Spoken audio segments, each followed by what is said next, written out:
Welcome to the Kaijusaurus Podcast, coming to you from Chicago's Crown Plaza O'Hare Hotel on this, the last day of GFEST 2016.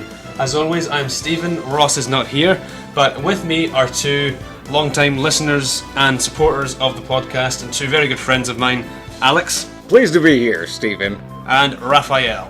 It's an honor. Thank you very much, and it's an honor to have you both here.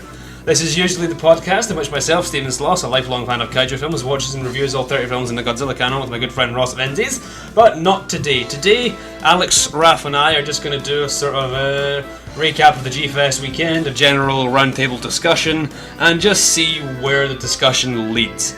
So, here we are. How has G-Fest been so far, gentlemen? Good. Exhausting. It's certainly been exhausting. Yeah. What have been your impressions of G-Fest this year? What have been some highlights so far? The guests definitely have been the best part of it. Akira Takarada, always a gentleman, always hilarious. Alex doesn't agree. Well, you'll have to ask Linda Miller about that one. Always horny. Yeah. Akira Takarada hitting on Linda Miller is one of my... And mentioning the bathhouse. Those are my... Oh, the bathhouse. Yes. Which we didn't actually get, really, but... Akira Takarada and Roz Menzies, stars of the film King Kong Escapes. Apparently something went down between the two of them in a bathhouse, and we don't really know what happened. Because it can't leave the bathhouse.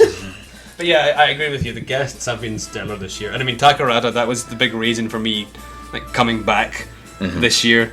Because he was the number one person in the world I wanted to meet. And I did. And I still don't quite believe that it happened. But I'm glad it did. Mm-hmm. How about everybody else? Ben Furuya looked... I don't know. Ben Furuya is a style icon. Just throwing that out there. Ben Furuya and his amazing jacket were both guests this year at G-Fest. Ben Furuya, original Ultraman suit actor and star of Ultra 7. His dress sense is incredible. That I was sitting outside Ballroom 2, I think, yesterday or the day before, and he was just getting ready for his panel, and he just walks up in a three-piece white suit, complete with white shoes, and he just looked fucking incredible. He also had this other look that it was like a jacket with shoulder pads, like gold shoulder pads. It was very Elvis. Yeah. As I suggested, I still think he's trying to compete with Akira Takarada. I think so. I think that... Style icon of G-Fest. Yeah. I almost think... I mean, Ben Furuya is maybe the only person on the planet that can put Takarada to shame style-wise. I think you're right about that. Although Takarada was wearing that really nice checkered jacket. Today. Oh, yeah. Right, today. Yeah. And Linda Miller, star of King Kong Escapes also. She's just an absolute gem. Mm-hmm. She's adorable. Yeah, she is. She's just been lovely. And she, like you said, Raph, that she's choked up during both of her panels. Yeah, I think she was really emotionally blown away by the whole experience, just feeling the energy of how much people love that movie, which I don't think she knew. I think she's one of those people who, made the movie, then went on with her life, and as time progressed, really almost tried to push it out of the way.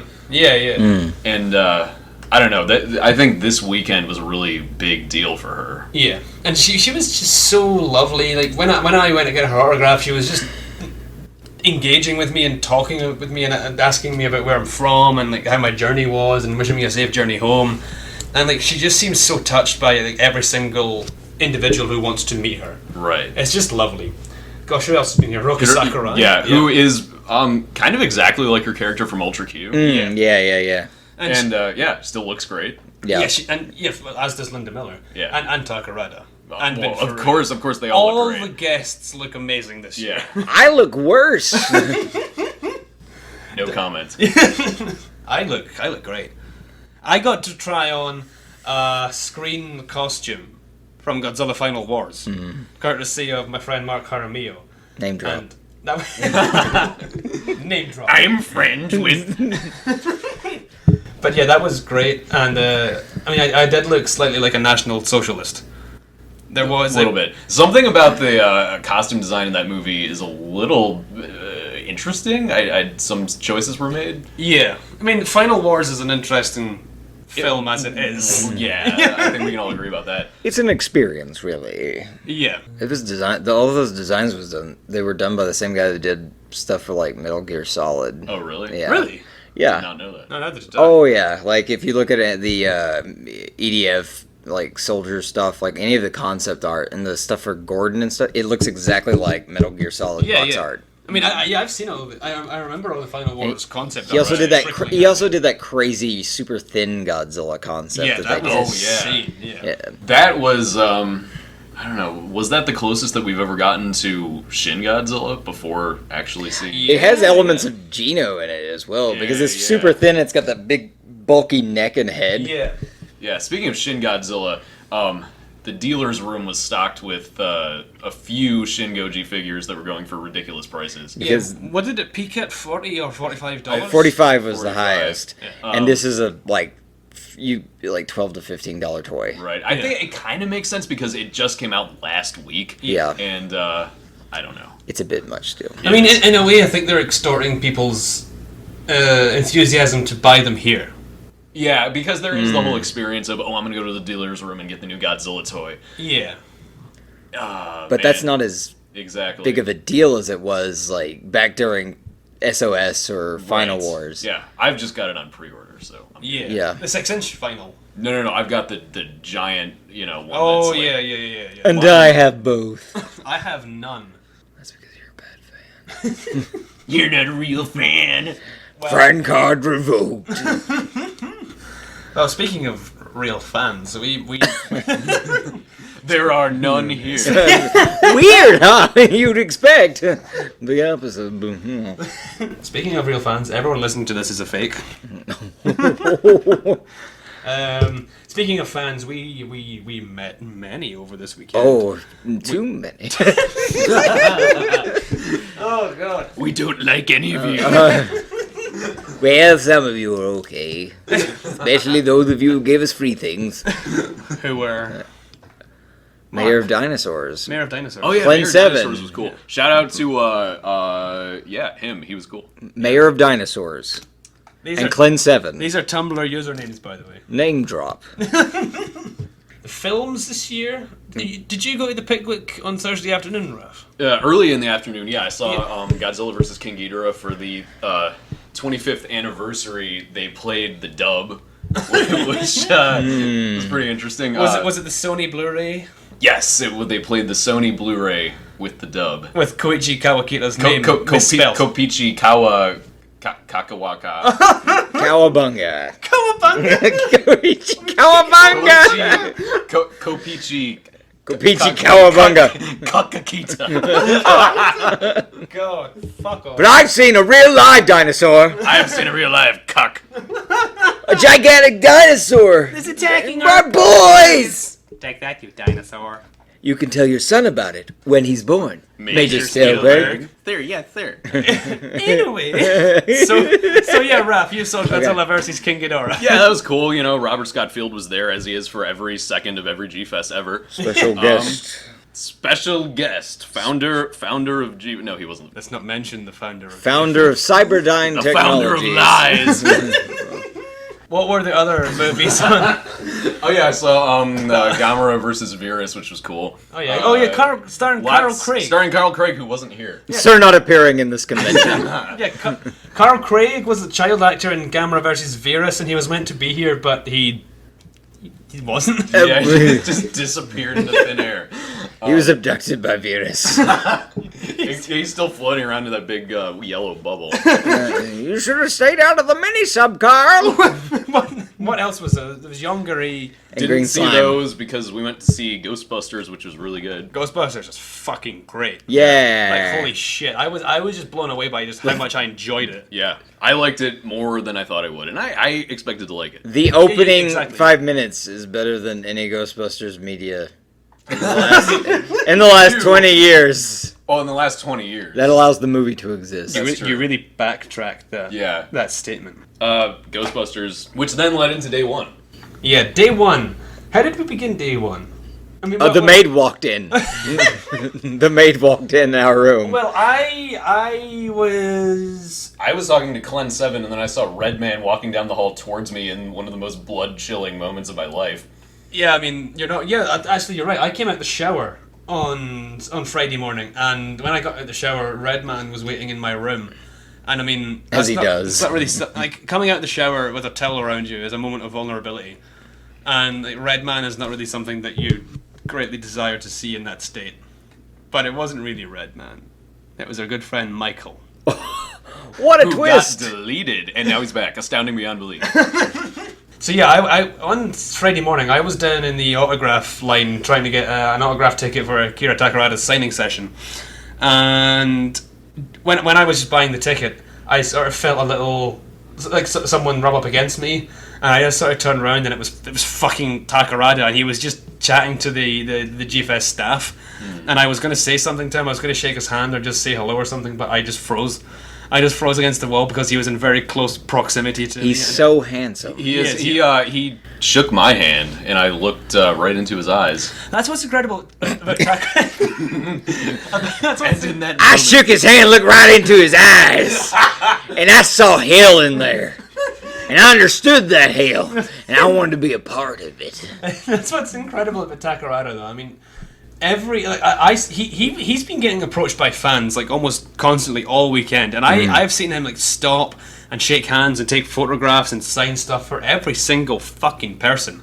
Like yesterday, especially, Saturday, he was in the bar and trying to eat. Yeah, and he must have had like a cumulatively like a 2.5 hour lunch because like people just, I mean myself included, I gave him a fucking flyer for this podcast, which I feel like a fucking dickhead for. Listen to my podcast. If you're listening, it's in English. If you're listening to this, hi. What happened in the bathhouse? Yeah, please. Also, please submit to the next episode, and we will read it out loud. But yeah, when he was having his lunch, just like people kept coming up to him and shaking his hand and taking photos, and he stopped and spoke to every single fucking person. Yes. That man is a class act. He's a complete consummate pro. He is. Oh, absolutely. I would say, as far as like interaction with the guest and like, I guess, prominence within like the scope of Japanese cinema and Kaiju Eiga, like he's probably the best guest. He that is we've the had. Godfather of GFEST. Oh, GFEST. GFEST. Oh, good. GFEST. Yeah. But yeah, I mean, Takarada is just such a character. Like, obviously, you guys have seen him here before, but this was my first time seeing him. And when he's on a panel, or introducing a film, or whatever, or just walking through the fucking lobby, he dominates. Like he's 82 years old, and he's all eyes are drawn to him. Yeah, he's a freaking dynamo. Yeah. And he leaves a trail of flowers in his wake. Just they pop out of his shoes. It's like it's the unused ending from Biollante. But yeah, I mean, Takarada is just, and he's so lovely. Like he speaks in English at the start of every one of his panels and just says hello to everyone. And I mean, when I got my Criterion signed by him, he was this is the original. I was like, yes, it is, and you're in it. Yeah. Yep. Oh yeah, what did everybody get signed? I also got the Criterion Blu-ray signed by. Yeah. Takarada. I mean, I was pretty keen to meet all the guests this year, but if I was prioritizing getting my Criterion Blu-ray signed by Takarada because it's sort of a combination of factors. Because first of all, like obviously meeting Takarada and like just having him sign the original film that he's the star of, which started the fucking genre. But I mean, even on a kind of silly-ish level, like, I'm happy to have him that release signed by him because that's a fucking incredible release. Exactly. Yeah. Like because it has both cuts too. Yeah, like exactly. it doesn't like throw that under the rug. Right. Like it's like they very well could have. Like It's called Gojira. Well, you moron. Yeah, like Kraken Releasing have been pretty dismissive of Godzilla 1985 in all of their publicity for. Well, they also couldn't get it. Yeah. No, I know they couldn't get it, but like just in their printed material, they've been pretty dismissive of it. Like it was unseen in the United States because they cut out lots of it and added in scenes. And they made it stupid. They made it stupid with Raymond Burr. sucker was 5 feet long. Just for the record, 30 years ago, they never found any corpse. Yeah, because Dr. Pepper? the other thing is, like, that's Matt Greenfield. Matt Greenfield worked at ADV Films. That was the company who originally released Super Atragon, Gunhead, Yamato Takeru, Gamma Trilogy, and Pulgasari. And Neon Genesis Evangelion. But he also, remember that Pulgasari VHS cover that had, like, banned, like, across it? And it was like, it feels like that's coming back. Like, Matt Greenfield. This movie was illegal. Like, yeah, well, exactly. Like, the fucking tagline for Kraken's release of Return of Godzilla is lost for a generation. It's like, no, it's not. We knew where it was. We left it right over there. I also, but bringing it back to your question, Alex, who got what signed? Yeah. I got King Kong Escapes signed by Linda Miller, and I got photographs of Hiroko Sakurai, Bin Furuya, and Linda Miller signed by them respectively, and I think that's what I got. What about you guys? I got Hiroko to sign Matt Frank's print of her becoming Ultra Woman, which she got a kick out of, and she actually remembered me when I was taking Steven's picture with her, which made my heart flutter. Oh, really? Yes. She was like, you again? Maybe she didn't want to see me again. But, and then I got Bin Furuya to sign my Chayo bastard DVD. See, I was considering bringing those to get them to sign, but I just sort of thought, nah. I did. I wonder if he knew what it was and held it against me. I will say that when we were both doing the swatch pose for our photo, he corrected my hands, which was, I thought, really cool. See, like, he was at a con in Lexington. Yeah. And I got his and Sakurai's signature, but he also did the correction. Yeah. The other thing, to interject, Bin Furuya's, the greatest thing about him as a guest is not just the jacket, is that when you say, "Shuach!" you hear him respond. Yeah. It's the Furuya call. Shuach! Well, that was great, because the Saturday night movie was Ultra Galaxy Legends Mega Monster Battle. Monster Battle Ultra Galaxy Legends. Shut up. Fuck off. Anniversary film in the wrong year. The movie. The 43rd anniversary. Of the Ultraman franchise. Yeah, and they had Bin Furuya and Hiroko Sakurai introduce a film that they're not really in. Like, Sakurai's not in it at all, and Furuya's in it for like 2 seconds. Yeah. Like a really split-second cameo. Right. But he shakes a hand. But anyway, yeah, exactly. He does. But anyway, it was really great because Furuya and Sakurai introduced the film. And then Furuya, apparently, it looked pretty unprompted to me, just takes center stage and gets everyone in the Pickwick cinema to do the shwatch! The specium beam. I mean, he's totally... I mean, he is Ultraman, you know? And he's completely on board with embodying that character to everyone that he meets, which is fantastic. And it's so endearing, because, yeah, you're right, he's embraced it so much. And, you know, you get some actors and performers who try and distance themselves from a franchise they've been connected to for decades, but it's so endearing to see, you know, like Takarada and Furuya and Sakurai just embracing it. Right. And you see that more with, I think, American or Western performers, because the thing that always kind of makes me happy about being a huge fucking nerd and like swarming them here is that they're not exactly used to that happening, because as Westerners we're far more crazy. vocal, you know.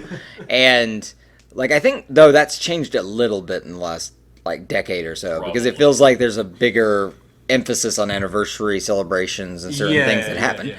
But those are not the size that they are like what GFEST is. Right. No, for sure. You know, like, and especially I think that's what's so great about like Linda Miller coming here. Yeah. Absolutely, yeah. Okay. What did you get signed, Alex? I got my King Kong Escapes, the 2005 DVD release sleeve that I had signed by Rhodes Reason. And that's in 2007. That's so cool, because you now have that DVD signed by all three of the film Trinity stars. Yeah, one of which is no longer with us. Yes. Right. Which is what, because otherwise, if I hadn't had that, I would have like gotten a nice print or something signed instead of a DVD, which is all I had in 2007. But it's too good a chance to pass up. No, of course, to have all of them. Yeah. Well, talking of King Kong Escapes, it was great seeing that on the big screen at the Pickwick, even if it was just a Blu-ray. I mean, It's hard to be critical of the Pickwick screenings because I find it's more about the experience. Exactly. Yeah. Seeing it with a bunch of exactly. friends and fans, and seeing it with a bunch of people who are as enthusiastic as you are about watching the film in a communal shared experience. Right. And it's just incredible. And Takarada and Linda Miller introducing King Kong Escapes was just so lovely because Takarada is just a big fucking flirt. Oh yeah. Oh yeah. And like Linda Miller is just so like almost dumbfounded by the whole thing, but in a completely endearing and lovely way. She seems so incredibly touched by like everything that's going on this weekend. And I think she mentioned in her panel with Takarada that seeing King Kong Escapes and being here this weekend again has almost she's been able to like re-embrace her old life when she was young in Japan, which since moving back to the US she's tried to sort of move away from. She described it as like a different person. Yeah, which I mean that's true with aging, but it's probably even more drastic to switch from doing that over there to just essentially becoming a private citizen. Yeah. Yeah, absolutely. She said in her panel that she didn't even tell her friends that she was in a movie. Yeah, that's right. And they actually found out when she went to her first con, which I think was Chiller. Yeah, maybe was that earlier this year or last year? I'm not entirely Yeah, sure. it was recent. Anyway. Yeah. I mean, I think it's neat because because those, to her that was a thing that happened years and years ago, but like there's all those people who saw it in theaters. There's all those people that saw it on television. There's those people that tracked it down. Kids that got the DVD in 05. Kids that got the Blu-ray, or people who are even friggin' pirating it. Yeah. This is a part of their life because these movies, if you're in them and not, if you're in the fandom as it is, odds are these are tied to specific moments in time. Absolutely. Yeah. And that is. Nostalgia sometimes clouds our discussion of the films. Yeah. But it also is... Well, I don't know. Ross is looking at it from a pretty objective perspective. Yeah. That's true, yeah. Shout out to you, Ross. What I'm saying is nostalgia sometimes clouds fans' interpretation of the films. But what I'm saying is, and you can remove yourself from that, but that nostalgia is still linked to your discovery of these movies. Sure. And what they mean to you as you watch them. And, like King Kong Escapes was one of the last, well, not really one of the last, but it was one of those non-Godzilla Showa films that were really, there was no VHS release that I was aware of. Yeah, it was just DVD. Yeah, and so I think I had a copy off of Sci-Fi, and I remember it was a recorded copy, and it was the most amazing thing because it was one of those movies I read about and it lived up to the hype. Yeah. Also, Linda Miller was adorable. Yeah, and she still is. Yes. And King Kong Escapes, I first saw that, I got a bootleg of the Japanese version, and it was a crappy kind of VHS rip, but you're right, it was just like, I was so happy to just see it. It's such a fun movie. Yeah. You can tell, especially as an adult, like, this is based on a cartoon. And it does that transition well. But you're bringing it back to Linda Miller and what we were talking about. It's so lovely to see her sort of re-embrace something that she genuinely thought no one cared about. And I think that's what's really hit her hard emotionally, is that she thought no one cared about this film. Right, but this is a movie that people like, and it's a character and a performance that people like. Maybe people don't like the dub of her voice in the English version, but... It's a shame, isn't it? Because she could have performed her own voice in both versions. We saw a clip, like when they introduced her at the opening ceremonies, and I was like, why was she dubbed exactly? Because I didn't see that. Yeah, it was her guest spot on, like, was it My Three Sons? Oh, gosh, I saw that. Yeah. Sorry, I did see that. Yeah. And it was just like, okay. Yeah. The only thing I can think is, like, much like Paul Frees, who does the voice of Doctor Who, it was probably a Rankin Bass in-house performer that they probably were going to just go with. They had planned to go with anyway, and had already. Convenience. I mean, I would say they were already under contract or something to work on it. Yeah, probably, I also want to mention how great Eisei Yamamoto and Mia Hamada are in King Kong Escapes. Yeah. It's funny that Eisei Yamamoto's character is called Doctor Who because he would have made a great doctor. He would have. Yeah. Didn't you make a fake post about I probably that? did. Yeah, I like, remember it distinctly. I think it was before the 12th Doctor was announced, and it That's was like, right. yeah. And then I reblogged it with, like, I think a picture of Miyahama as, like, the companion. That would be great. Yeah. Oh my god. We have to build a time machine. Bringing it back. Hiroshi Sage had a Oh, panel. yeah, sure. He had a panel where he showed some incredible, never-before-seen behind-the-scenes photos from the Gamera trilogy. Did he really? I missed that. Oh, you guys missed that. Yeah. Oh, yeah, that's right. You guys weren't there. Clen7 was there. Shout out to Clen7. Yeah, that was fantastic because he would show like some photo of like a street, and he would say, "This is miniature," and it looks absolutely incredible. And he'd show a photo of the Gaios nest on top of the toppled Tokyo Tower. He'd say, I built the nest. I built that, and this is a photo that nobody has seen because I took it without permission, and if you show it to anybody, I'll get in trouble, which I thought was amusing. But, yeah, that was really just fantastic. And he also mentioned that somebody... Oh, one of the... creature designers, I believe. I'm forgetting. I'm probably getting this wrong. But somebody who worked on all three of the Gamera trilogy and Gamera the Brave is currently working on the new Gamera movie, which pretty much confirms that it's still happening. it's still happening, which is cool. That's very cool. Yeah. And thank God it's still happening because that's when dead silent. If you don't show footage like every 6 months, the fandom gets anxious. Yeah. Well, the thing about that, and this is completely swerving to a different subject, but when that trailer came out, there was no build up. There was no announcement. totally. And it was at New York Comic Con. Yeah, it was like what Japanese movie company releases a trailer at New York Comic Con without any announcement? Yeah. But they did it, and I feel like that's how the production of this movie is going to be. Yeah, I think so. I think it's fine. Yeah, I think that's fine. I think it's cool. As long as, that looked neat. I like the concept of like a kid experiencing Gamera and then growing up. And Yeah. So, the dealer's room, very often the most hectic place in all of G-Fest, especially on Friday. How were our experiences in the dealer's room? Alex, I know this is largely your domain. Well, boy, let me tell you a little bit about what happened. I brought my X Divisor, which is the sort of transformation device from Ultraman X, which Steven has a podcast about. I do. And I got that 2 or 3 weeks before the convention. Yeah.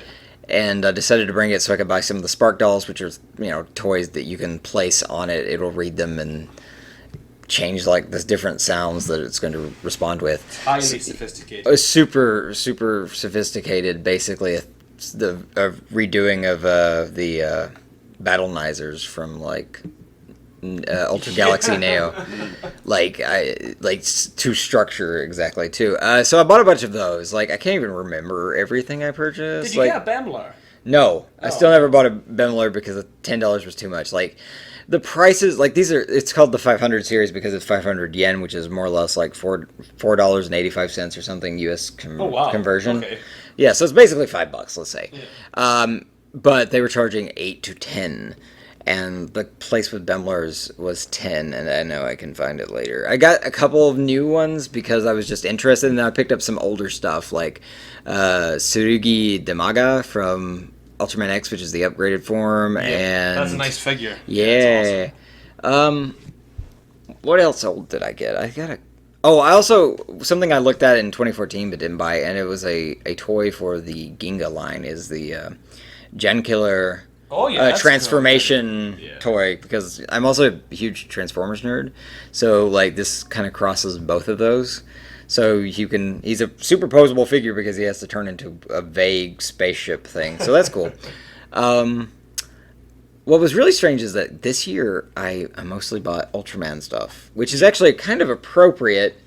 It is the anniversary, It's Ultra G-Fest. Oh, yeah. But also, I feel like the Ultraman franchise has been so active lately, and it's become so much more readily available. The 500 series, I think, is a big to do with, like, as far as merchandise, because totally. it's so cheap. Totally, but I think Ultraman in general is becoming more popular overseas because it's so much more readily available here. Yeah, thank you, Crunchyroll. Thank you, Crunchyroll. In all of its various incarnations.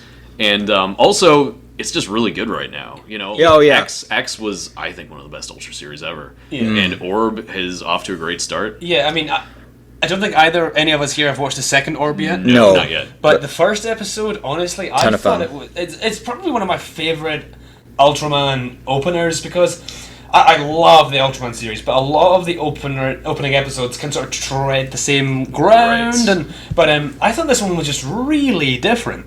It was. And I just, everything about it I loved.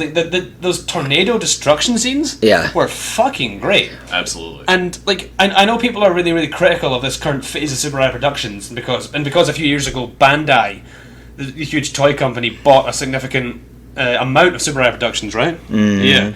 And so there's now product integration in the Ultraman shows. But I mean, it's silly to worry about because it was happening, like, that started with Ultra Galaxy in 2007. Yeah, and here's the other thing is, like, people know, I would say in the States, up until, like, there may be some more competition now, but, like, Kamen Rider was 10 times more popular than Yeah, that's the Ultraman. thing. Like, and Kamen Rider has been doing this since, like, early 2000s, if not early. And I would say that the Ultra series since Ginga have gotten progressively better at integrating this stuff into the show, into the story, to the definitely. point that now you almost don't even notice it. Exactly.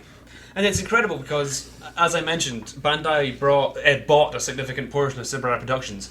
And not only that, they basically saved them. They Yes, did. yes. Because the Ultraman, aside from the Zero movies, there wasn't really a whole lot going on. No, there wasn't. It was just that and guidance from, like, what, 2007 to like, Ginga. Yeah, which was until 2013. Ginga. Right. Yeah, because... Which is incredible to think of, and people are critical of the toy and merchandise integration in the shows. But I mean, yeah, it was a bit heavy-handed in Ginga, but like the shows fucking exist because of this. Exactly. And like you said, Raph, Ginga to Ginga S to X to Orb. X is like hopefully. a friggin' like rocket launch in terms of quality. Like, Yeah, it felt like, absolutely. and what's also cool is like how distinct all of these have been so far. Yeah, they all feel Honestly. very different. Like the jump from Like Ginga slice of life to kind Ginga of a S. thing to yes. Yeah. Like Ginga S, I thought is great. I really enjoyed that series, and like you said, like the product integration, even just from Ginga to Ginga S, is incredible. How much better they are at handling it. And the thing is, I said this on the Kaijusaurus blog. I don't really give a shit about how much product integration they do. You know, if the shows keep being this fucking good. Yeah, this well written characters, this fun. Yeah, no, exactly. I would also like to say one other thing: is the show is trying to sell toys, but the show is also for children. I mean, yeah, Let the kids have toys. Some know, kids, right?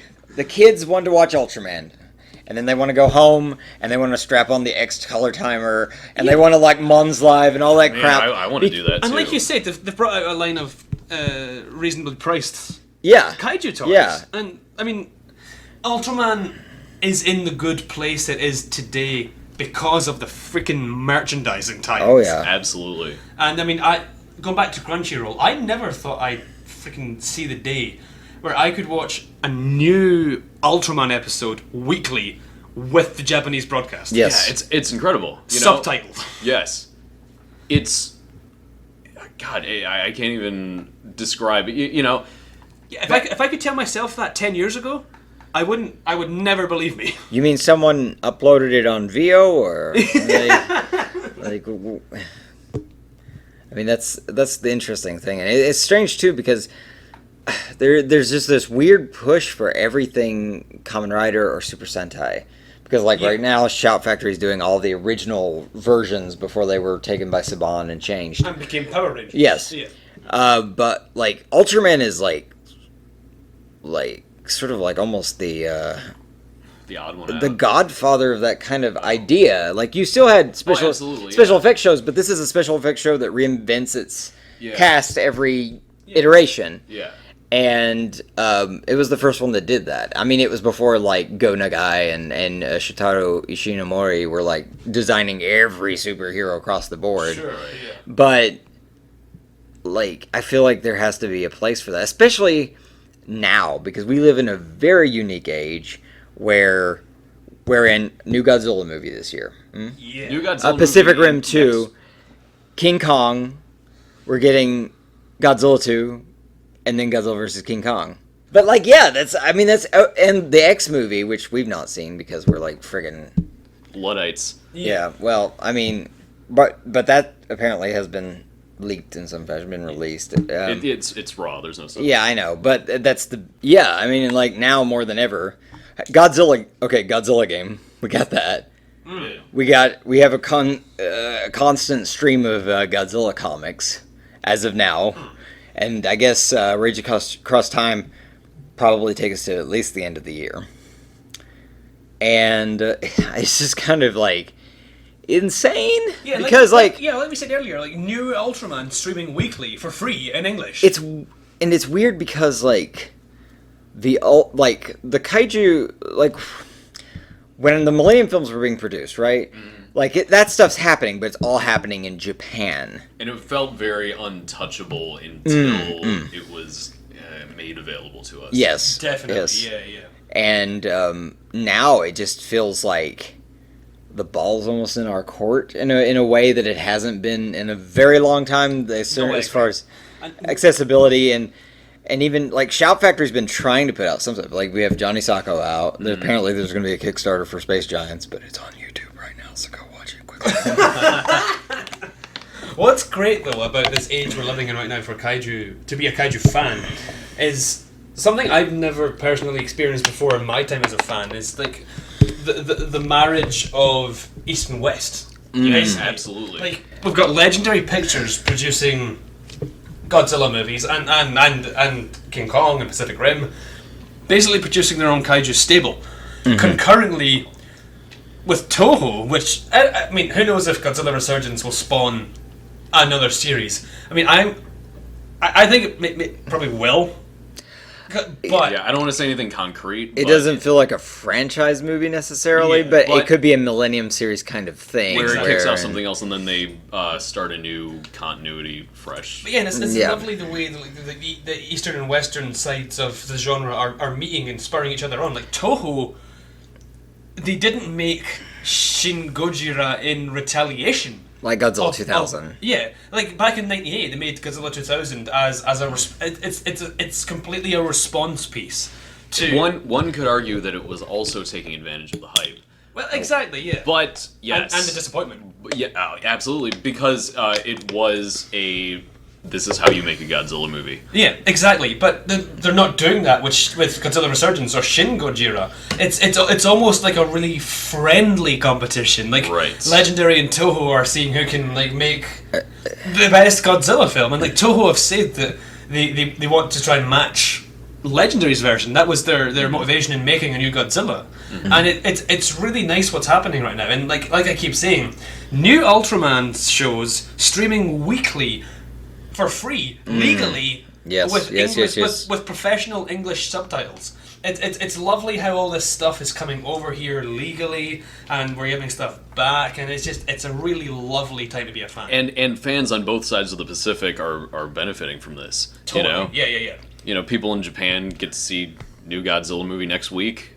We get to see new Hollywood kaiju movies as soon as they come out exactly. here. And here's the other thing, like let's look at something like Tsuburaya dropping the Redman episodes, which is a global reaction that's going on. A global meme. Because there's stuff on our end that's happening, and then there's clearly art that's coming out of Japan, and you can see it on like their, different Twitter and even going back to things like last year, the 2 live-action Attack on Titan films by Shinji Higuchi. When was the last time a Japanese kaiju film got a Western theatrical release, regardless of how limited it was? It was Godzilla 2000, right? It was Godzilla 2000, and man, Attack on Titan, at least in the Chicago area, was playing in 3 or 4 theaters within a probably like 16-mile radius, I want to say. Yeah, and that's incredible. Yeah. I mean, I fucking saw it in the big screen in Edinburgh, which is incredible to me. Any Japanese film.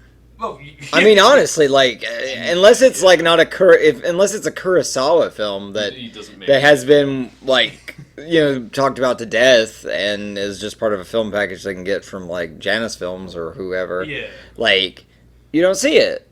Right, maybe Like- maybe a Miyazaki movie, you would see it. Well, yeah, stuff like Miyazaki, but that's only because Disney's behind it too. Yeah, exactly. And even like when, say, the Millennium films are coming out, they released Spirited Away and then like Howl's Moving Castle, and it wasn't really until John Lasseter got behind it, and even that pretty much syncs up with when this kaiju ball started rolling over here with stuff like Cloverfield, right? Yeah. Like that's the first sort of, I think, American push to try to go, hey, kaiju concepts, right. and then It's a shame that Cloverfield though didn't. I don't consider Cloverfield to have reinvigorated the franchise. I just mean it's like a yeah. it's like a It's it little is bit of a one-off.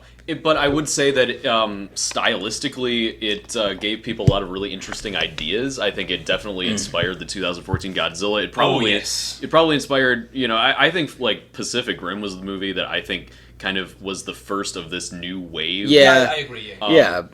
I mean, not that Godzilla 2014 wasn't happening. Yeah, it was already in production. Yeah. I just- agree. Right. But like I was just sort of trying to sync up timelines, and I also think Cloverfield, like because they were specifically looking at Japanese films as a reference, Sure. that I guess it's the beast from 2,000 fathoms to this new franchise. I mean, it's it was a first attempt, and I think that it was really Guillermo del Toro that like came out Jaeger punching with like to like kind of. And it's incredible because speaking of seeing new kaiju films in cinemas in the year they were released, I don't think you've seen it yet, Alex, but Raph, Love and Peace. Oh man, Love and Peace was my favorite movie that came out last year. By Sion Sono. Yes. Yeah. Who's a really interesting director who I'd love to. Well, man, I'll watch anything he directs, but.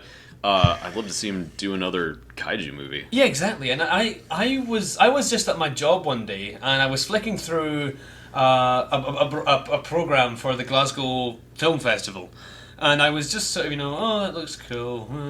Holy shit, Love and Peace. And I actually had a colleague next to me who seemed a bit startled because I just said that really out loud. And I could not believe that was being brought over here. And yeah, it's because it's Sion Sono, but I don't give a shit. It's incredible just to see that, and the Glasgow audience was incredibly receptive of it. And I think I discussed this with you, Raph, a few days ago.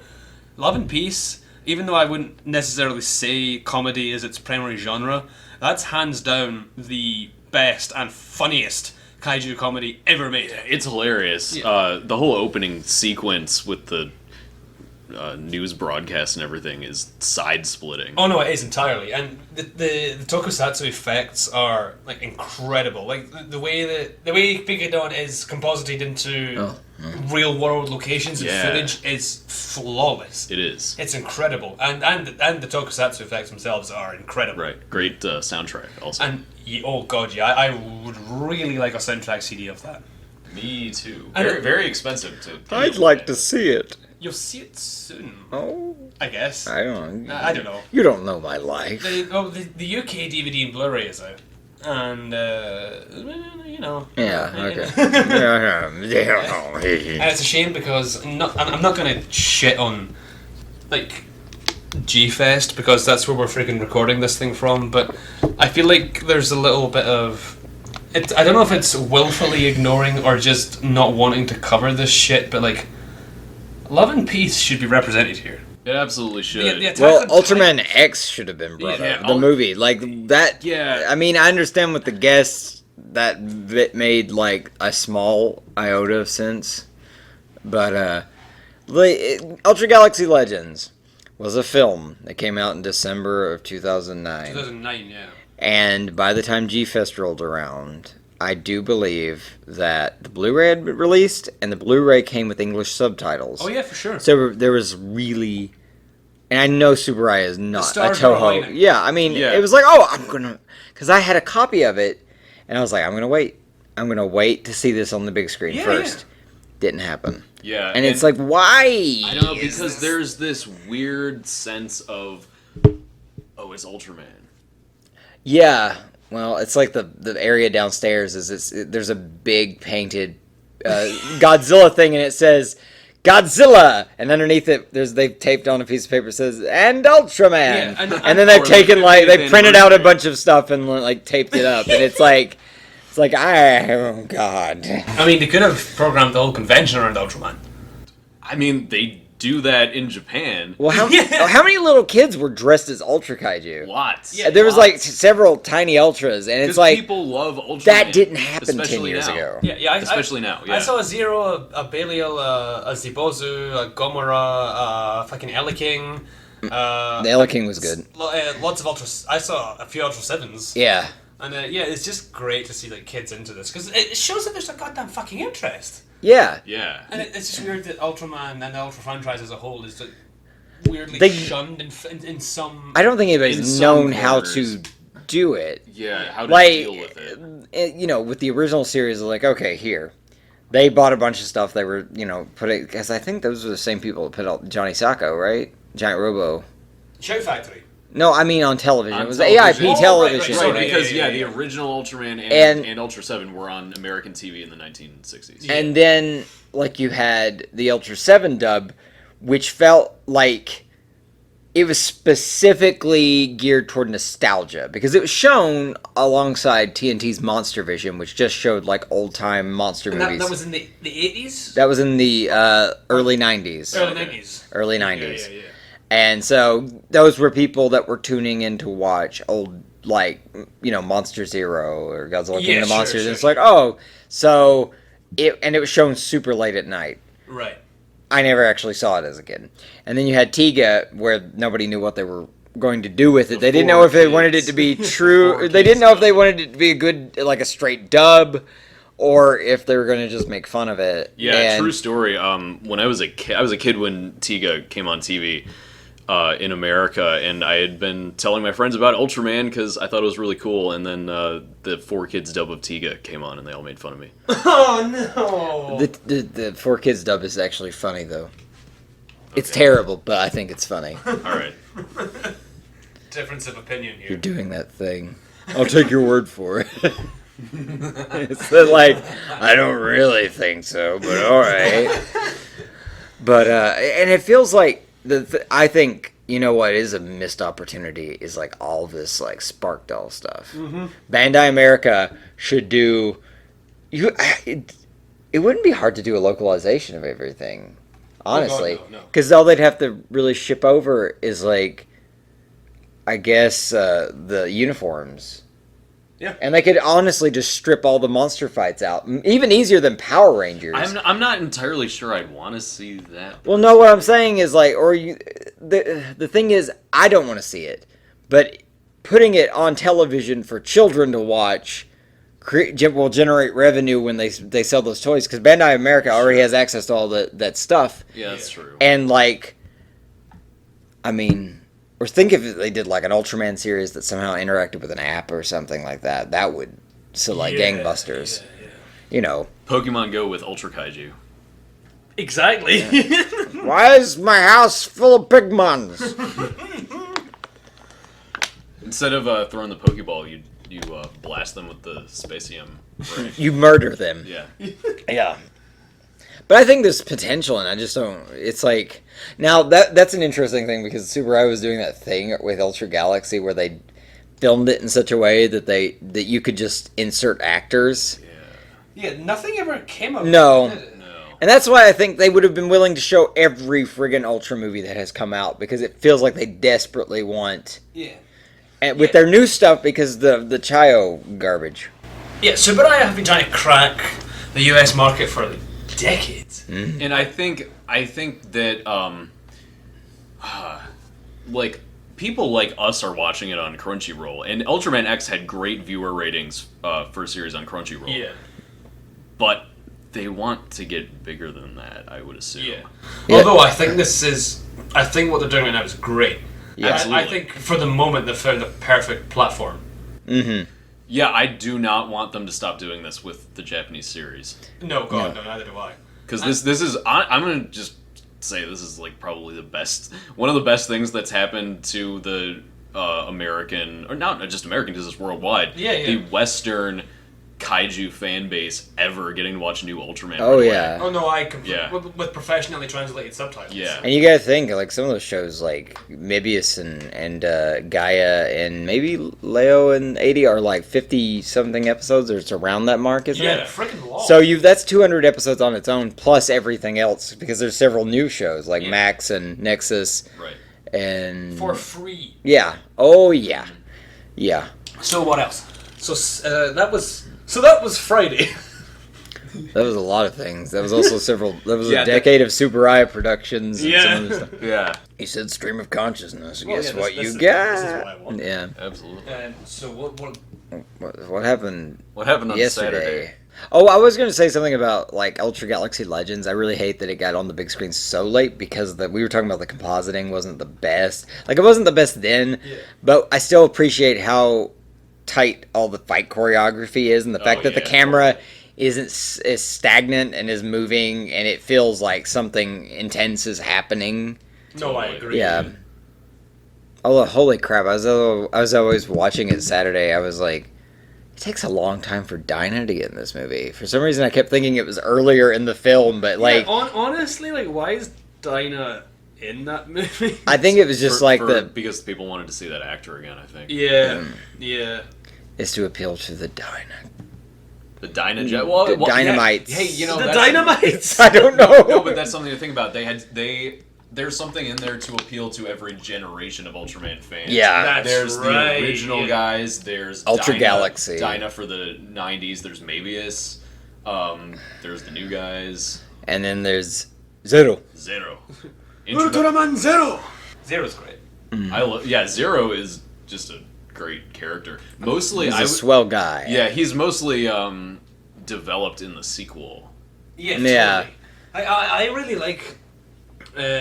Fuck, I forgot what I was gonna say. I really like the big monsters at the end. There's a bunch of them. I like it when the monsters bump into each other. And explode. I was saying to Alex after the screening that I really like Ultra Galaxy as Ultra Galaxy Legends, because it's sort of a passing of the torch movie from Mebius to Zero, because as of that movie in 2009, Mebius was still technically the incumbent Ultraman, because Ultra Galaxy and Ultra Galaxy Never-Ending Odyssey never had any new Ultras, and never focused on Ultramen, so Mebius was still the incumbent Ultra, and it was nice to sort of pass the torch franchise-wise to Zero.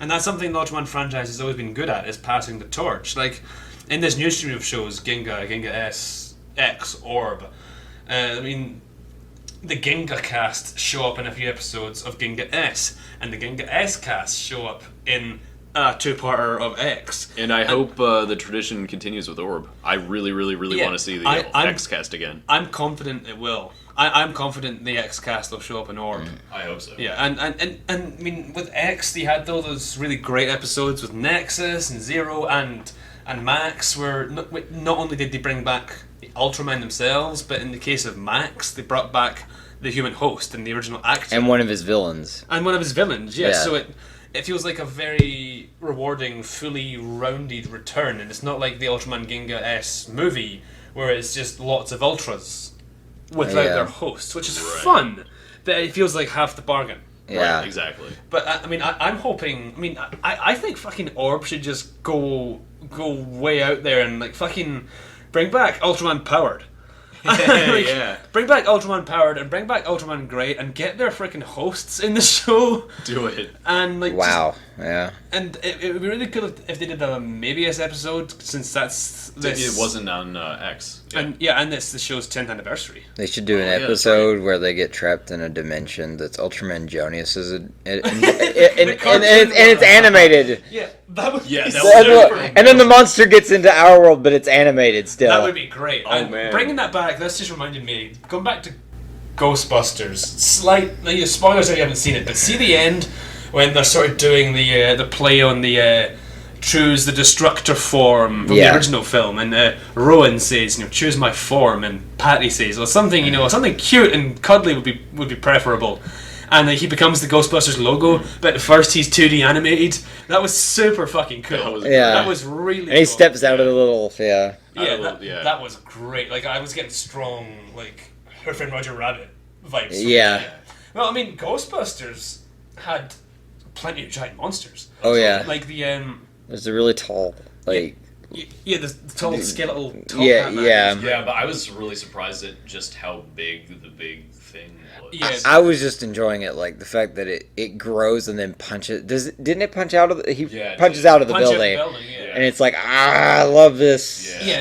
And then, again, spoilers, but I've said a spoiler warning already, so if you're still here listening Spoilers. to this, it's really your fault. Don't listen. You're gonna get the movie. Gonna be ruined for you, and you'll never want to watch it. Never, and you'll only watch the first two because they were unsullied by our hands, And they have men. and they have men in them. But yeah, at the end of the new Ghostbusters, Rowan the villain becomes a giant monster version of the Ghostbusters Ghost logo, which I think is a fucking stroke of genius. And you can by like the way. see like detail that it looks like it's a suit.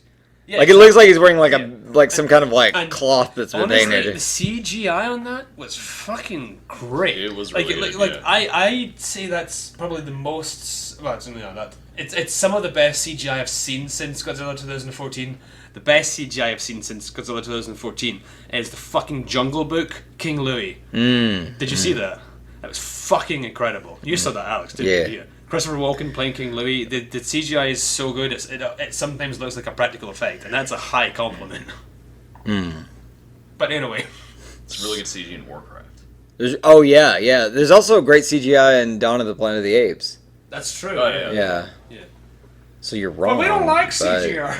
That's true. We only like rubber suits. Well, that's another thing. Like a lot of fans of a certain generation get hung up on Old people. like that kaiju films can only be A thing. can only be with practical traditional tokusatsu effects, and like a merger of digital and traditional is almost seen as An abomination before Godzilla. Okay, I'm going to say that because I still think that there are practical effects in the Godzilla Resurgence trailer. Absolutely. But the new TV spot that came out, I'm 100% confident in saying that all the shots of Godzilla in that TV spot are CG, and they look really, really great. They look incredible. Yeah. I mean, he looks like a practical effect, which again is the highest compliment I can give CGI. Yes. Really. Yeah. Totally, yeah. But yeah, so new Godzilla Resurgence. TV spot. Not a whole lot to discuss there. Right, but just some... But words finally. yeah. Doesn't I forget who says it, but somebody says... Hiroki Hasekawa? Yeah, he says, like, isn't that Godzilla? Yeah, oh yes, so that's Godzilla. Yeah, so that's Godzilla. Yeah. Which, oh god. Well, Raph and I were talking yesterday, we quite often forget that there's a new Godzilla film coming out next week, or we haven't quite fully processed it yet, and I think a lot of that comes down to the fact that we don't know when we're going to see it. Yeah. We don't, and we don't know how we're gonna see it Yes. either. Yeah, which exactly. is Russian cam copies. I hope not, No. because man, I don't want to have That- half. I don't want to have half of a first viewing experience. Exactly, yeah. I mean, that's how I first watched Final Wars. I remember watching... I watched a leaked version of Final Wars in like December 2004, and I would have been like 12 years old then. And I mean, I stayed up till like 3 o'clock in the morning waiting on it to finish and download it, and then watched it immediately. And I fucking lost my shit. I was loving the whole thing, but like I'm a different person now. You know what I mean? Like I watch films much differently, and you know, like no seriousness. You know that's. I've moved beyond it. I am no, my inner child is dead. I have become a man. Wilbur. But yeah, I mean, I agree with you. I don't want to watch it like almost contextless. Yeah. And with my first viewing. Especially this, since it seems like this is something entirely new. Exactly. It is very different, and I feel as though we're going to have to understand what the state of this world is, what exactly is going on. What people are talking about. Yeah. We need to know what words coming out of their mouth holes. No, we're not. We just got to see the monsters. That's Yeah, all. just watch them. They're going to be disappointed because it's going to be like watching 54. Like for them, like that's the thing I love about it. Yeah. Is like 54 always felt like.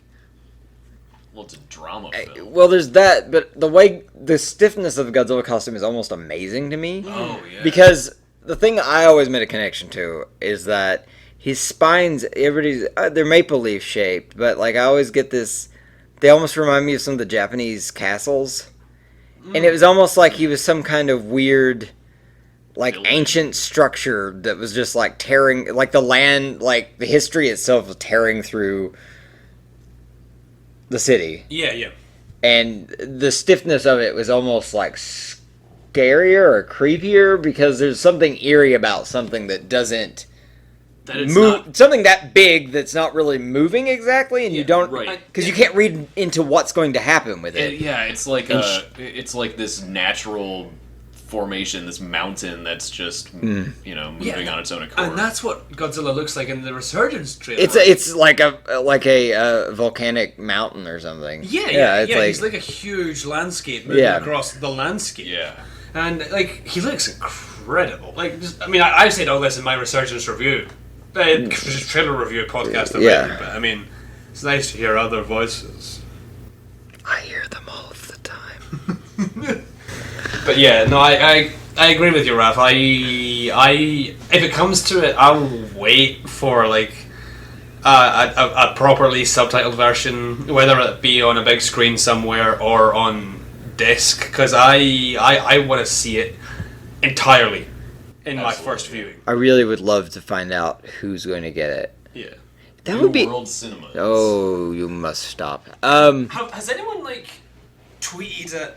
Because I know in America, Funimation Yes. did Attack on Titan. Those limited releases. Is anything? They did a really good job with those. I'd like to. I've been waiting for this day. I have been waiting for. Hey, if they pick up Godzilla Resurgence, I will say that I have been waiting for this day because that would be pretty cool. Like, They seem like the go-to people. you know, what'd be amazing is if someone tells us at Comic-Con.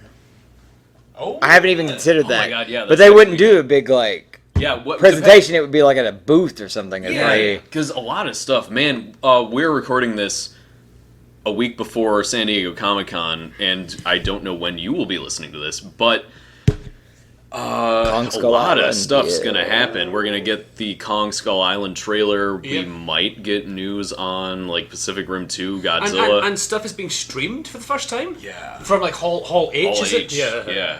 That's... Finally. Oh Yeah, yeah, Because yeah, there's yeah. that really weird, almost elite exclusiveness around Comic-Con. Like, only you guys get to see this trailer. Because you're the real fans, and you made it here. Right, and then You click that purchase ticket button fast enough. yeah, limiting your advertising to a bunch of people sitting in a room seems really strange to me. And thank you, Toho, for believing in us. Why? What happened? You said a group of people sitting in a room. We're talking about Comic-Con. I know. Great. So yeah, like, I never considered that either, actually. That, like you said, yes, it wouldn't be like a big fucking Hall H announcement, But I could see them like handing out like swag or something and being like, "Oh, Yeah. BTW." Look. like what Legendary did in 2010, like where they handed out T-shirts. Yeah. Yeah. Yeah, you're right. Was that 2010? Yeah. Oh, yeah. And they had that was that. when it was announced. They had the like you could get the what is it, the QR code, and then like Godzilla would breathe fire when you had the phone out the. Jesus, they knew how to market that Yeah. whole thing between that and the Godzilla I experience. also think they wanted to reassure people that Godzilla was going to have atomic breath, that Godzilla was going to basically look like Godzilla. Yeah. Which I think was a smart move. So that would be cool. Did Funimation have a presence at Comic-Con? Oh yeah, Yeah. it's not like They're like a yeah, big anime distribution company. Yeah, right? yeah. So they'll be there in Yeah. some capacity, I'm sure. Well, I mean, let's keep our eyes peeled on that. Well, here's the thing: isn't this release date about the same as Attack on Titan? It's exactly the same, isn't it? Yeah. Last Okay. week. Well, I don't know how long it took Funimation. It'll probably take. They may not want to take the chance on here, but like that got it a release announced. What, September? Or was it? About No, it happened. mid-August or something like that. Right. Wasn't it? When did it? And the first one was toward the end of September, and the second part was like mid-October. Yeah, about. So Yeah. we'll see what happens. I mean, if they were to announce a limited theatrical release, much like the Attack on Titan films, which I think would be perfect for it, Yeah. obviously I couldn't go and see it, but I'd be willing to wait for whatever release they bring of it. yeah. Well, if it comes to the U.S., I'm sure it'll come to the U.K. Yeah. Hopefully, yeah. I mean, it was a company called Animatsu who brought the Attack on Titan films to the UK, and that was cool and all, but I mean, apparently they're not interested in Resurgence. Just not interested at all. Yeah. That's strange. Which kind of sucks. Which 'cause, that like, may say something about how the second one did. That's the problem with those movies, is that like the first ones I'm sure sold plenty of tickets, and then the second one everybody's like, "It's not like my manga book." Well, that's the thing. They got a strange release. The Attack on Titan films. They got a strange release in the UK, or in Scotland at least. I can't speak for the rest of the UK because they made their UK debut at the fucking Scotland Loves Anime Film Festival. Which honestly, just saying that name out loud makes me want to like have an aneurysm rather than say it again. Sir Billy is the greatest anime. Sir Billy is the greatest anime. Starring Sir Sean Connery as Magical Go Brilly. But Jesus. yeah, the Attack on Titan live action films made their UK premiere at the Scotland Loves Anime Festival, and that's held in Glasgow, Edinburgh, and Aberdeen. And the Attack on Titan films were shown at the Glasgow Film Theatre, and then only the first one,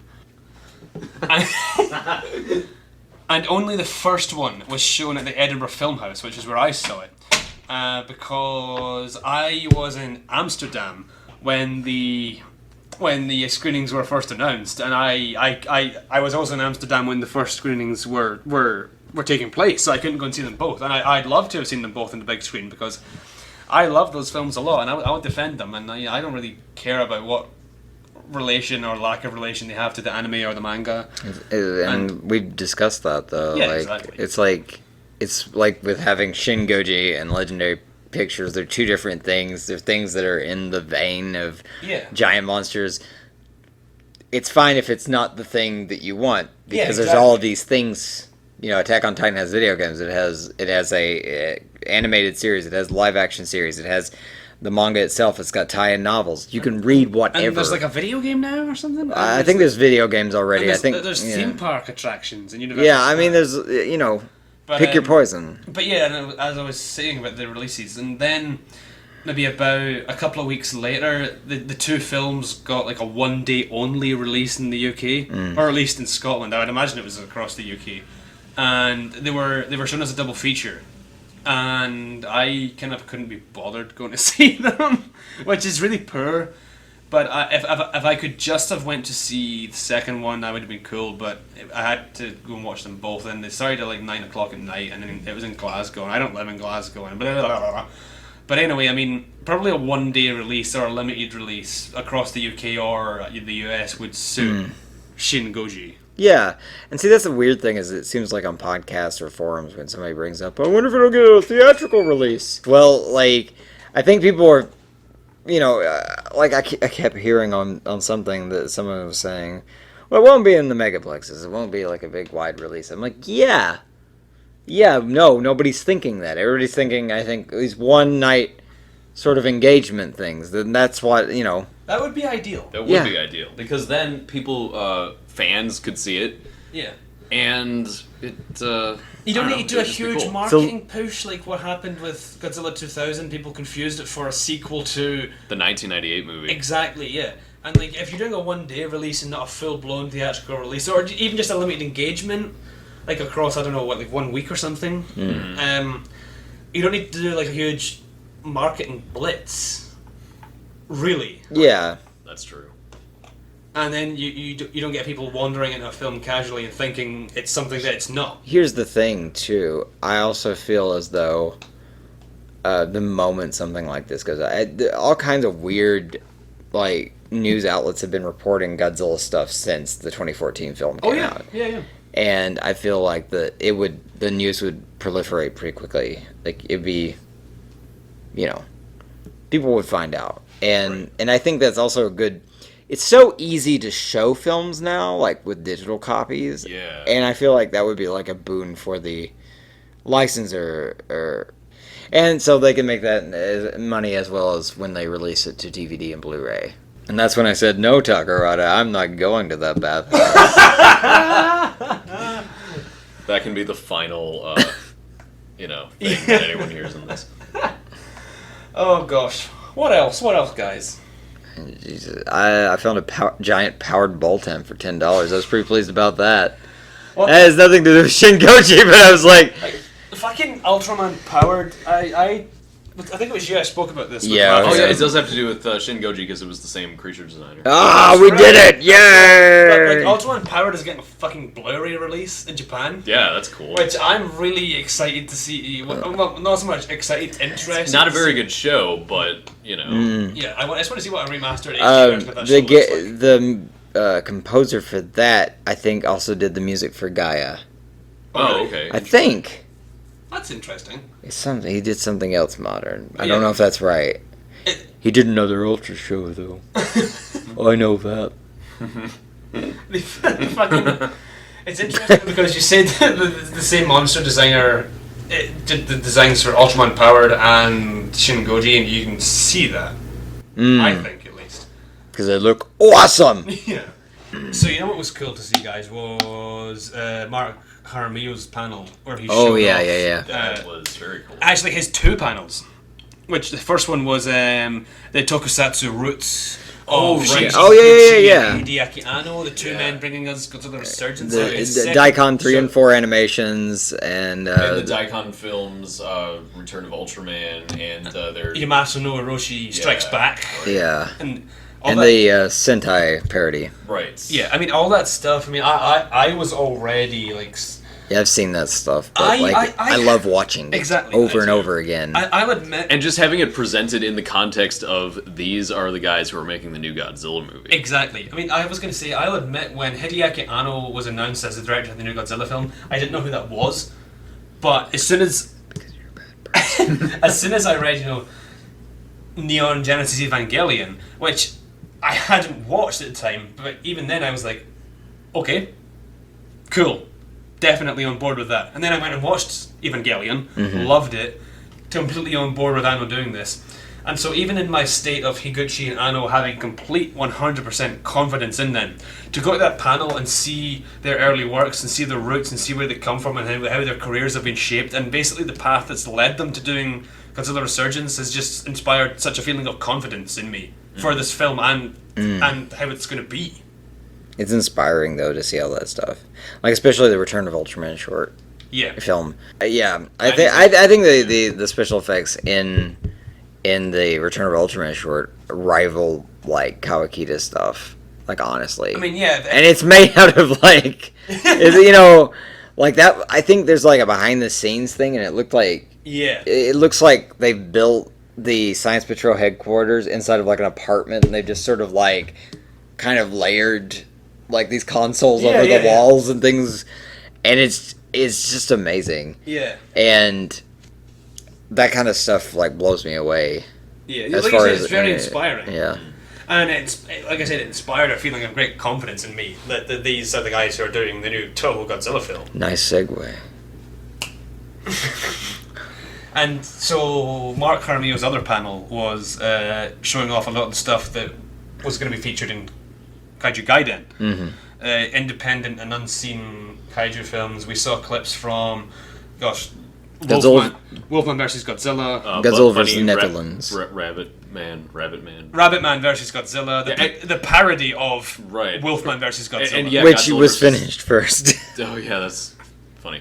But Godzilla versus the Netherlands, which is interestingly was banned by Toho. Yeah. Yeah, they sent them a cease and desist. That was super interesting. That Yeah, film. because Like, there I'd wasn't see- I'd really s- anything like harmful about it, or No. like it wasn't. And it was an art project, yeah? So, Yeah. like, I'm assuming this was like a college art thing, right? Yeah, you compared it to like it had a very David Lynchian soundtrack.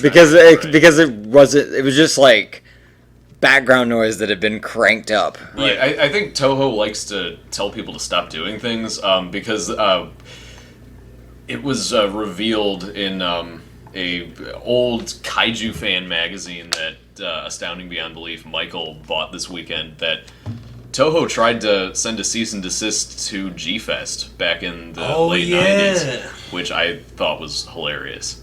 I mean, it's incredible actually, isn't it? Just how they're fiercely protective of their intellectual property to a fault.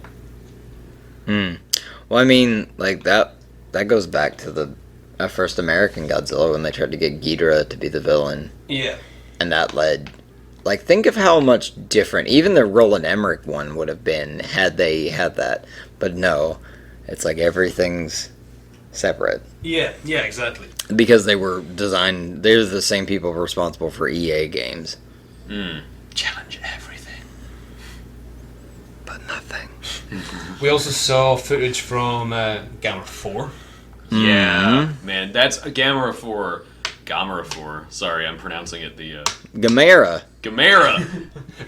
That's the correct pronunciation. Holy crap! According to the Tex Arcana.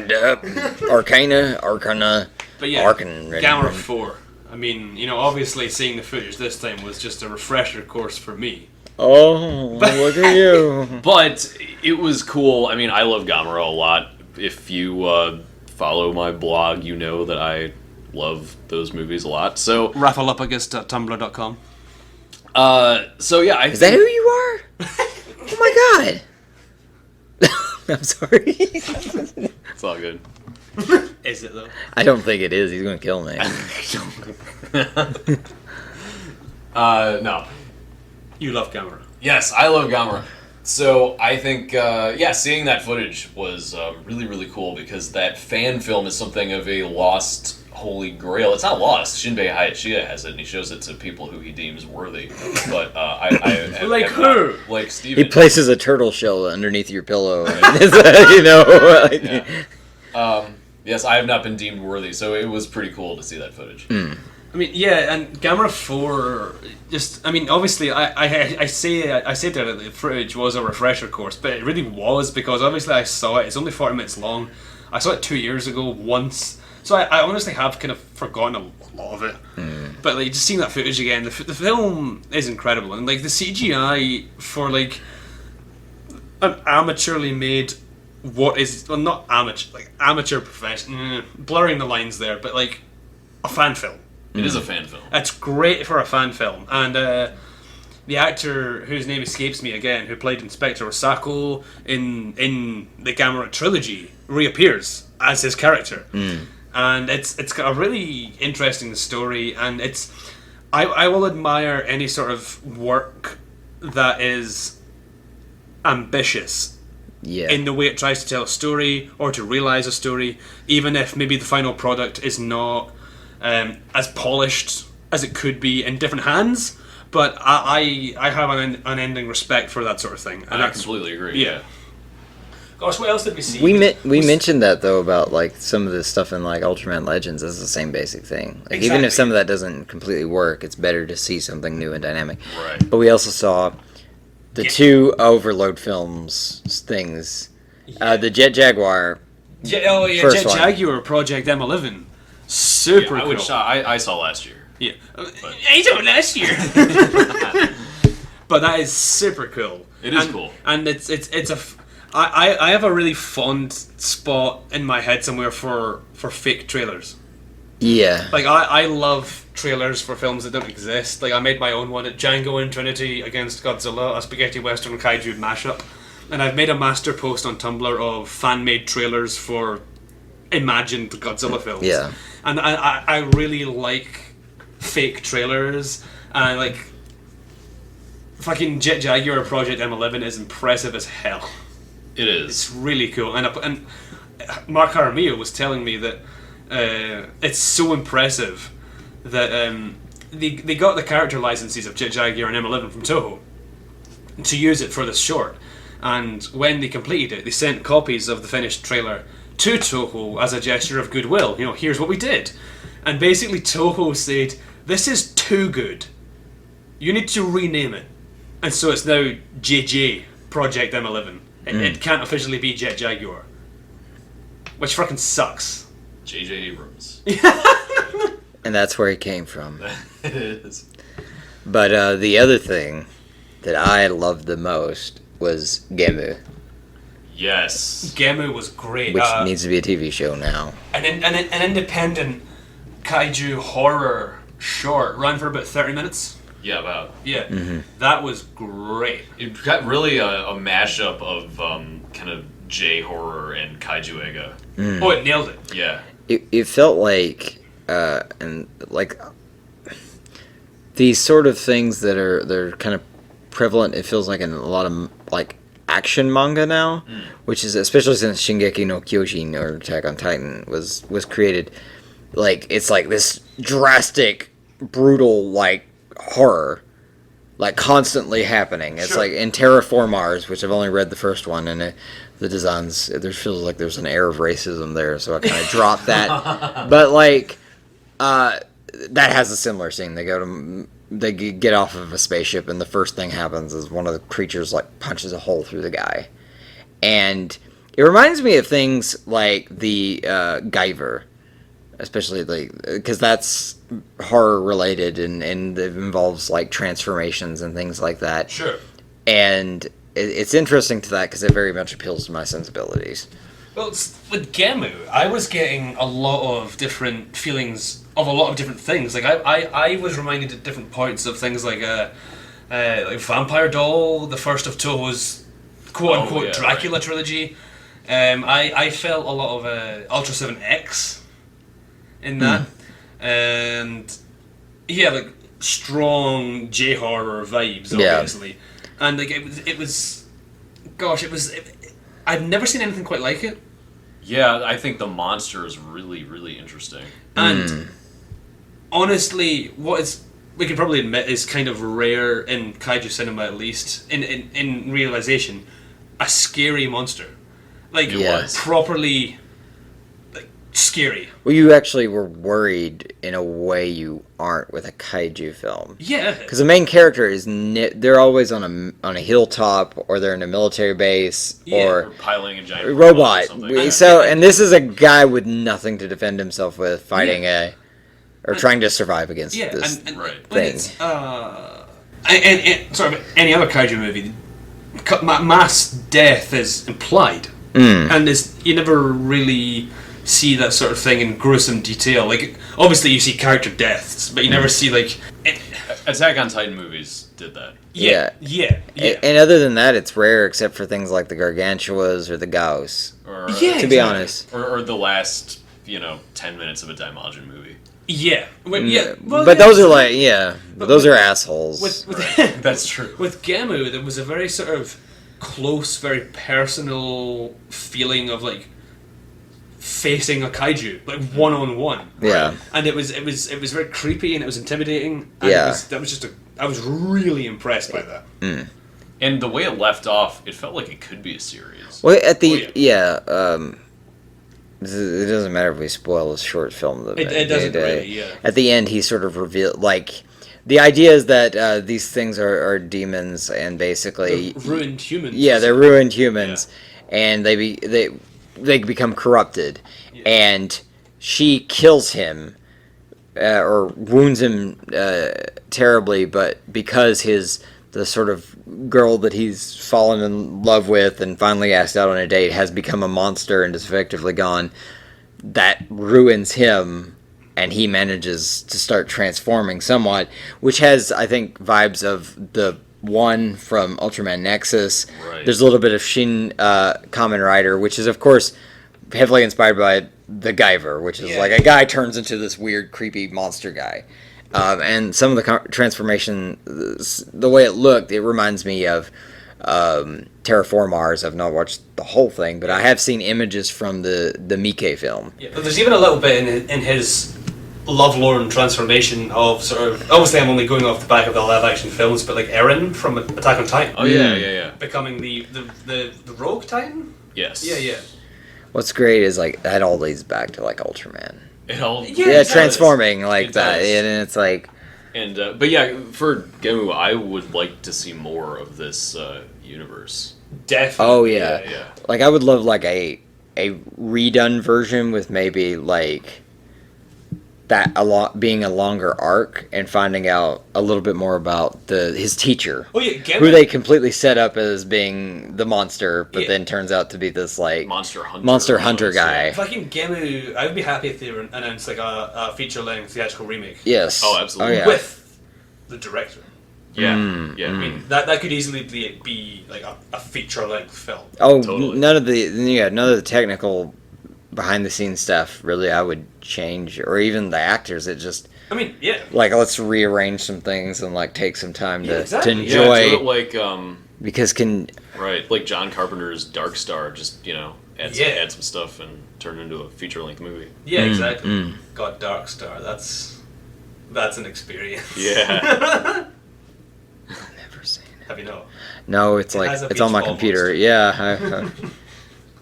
Yeah. Overall, I mean, I think it's been a very exhausting G-Fest, and it felt like every day was a friggin' convention. Yeah. Which sounds dumb, but honest to God. And the beds have gotten just more and more comfortable each day. Somehow, I don't know how that happened. But I've enjoyed myself. I'm a little, frazzled, from all this. And I'm, Yeah, I think we're all very exhausted, but I think we've all had a great time. Yeah, exactly. I'm entirely exhausted as I'm speaking right now. I'm fucking wiped. Mm-hmm. But... I've had such a good time. Oh my god, I got to be in the same room as Akira Takarada and Linda Miller, Ben Furuya, Hiroko Sakurai. Yeah. That's all.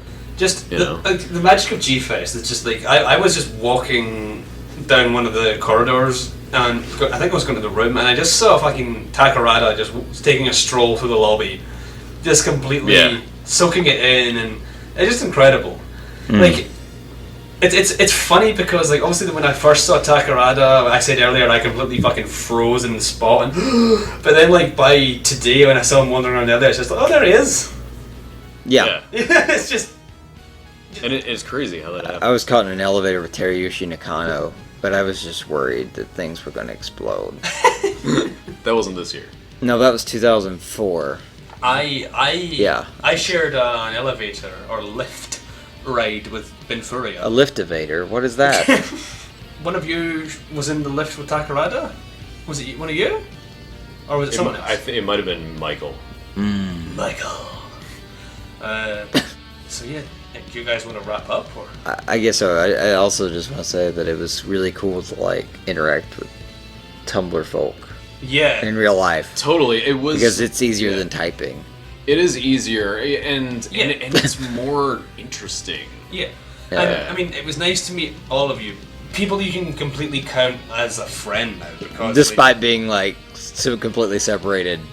Yeah, we by my distances by untold countries. Yeah, but exactly. That's the great thing about this. That's the great thing about being a fan of Kaiju Eiga. It connects you with people on other sides of the Atlantic, other sides of the Pacific, other sides of the planet, and it just brings everybody together in a way that isn't really anything else that I have experienced personally. I think also the cool thing is that it's a fandom that's very much rooted in childhood. As I mentioned before, and I think that creates a very interesting dynamic. And and that was something the Ultra guests were talking about how families were here and people were here that, and it's a very, I would say, a nice environment to have those kinds of experiences. It's not a Comic-Con that it is usually a mess, and it's not. It's not made for advertising. It's made for people to come here and celebrate their enjoyment. That's what GFEST feels like, at least in my two experiences, a mass celebration. Yes. Yeah. Which sounds like sort of a good place to wrap this up. Yeah. Thank you both for appearing on the podcast and for this weekend, really. And I hope you've both enjoyed being on the show. I have enjoyed it immensely. You've been recording the whole time? Yeah, I enjoyed it. This is the Kaijusaurus Podcast. You can find us on Facebook, iTunes, Tumblr is where this blog is spun off, kaijusaurus.tumblr.com, Facebook, Kaijusaurus Podcast, iTunes, Kaijusaurus Podcast.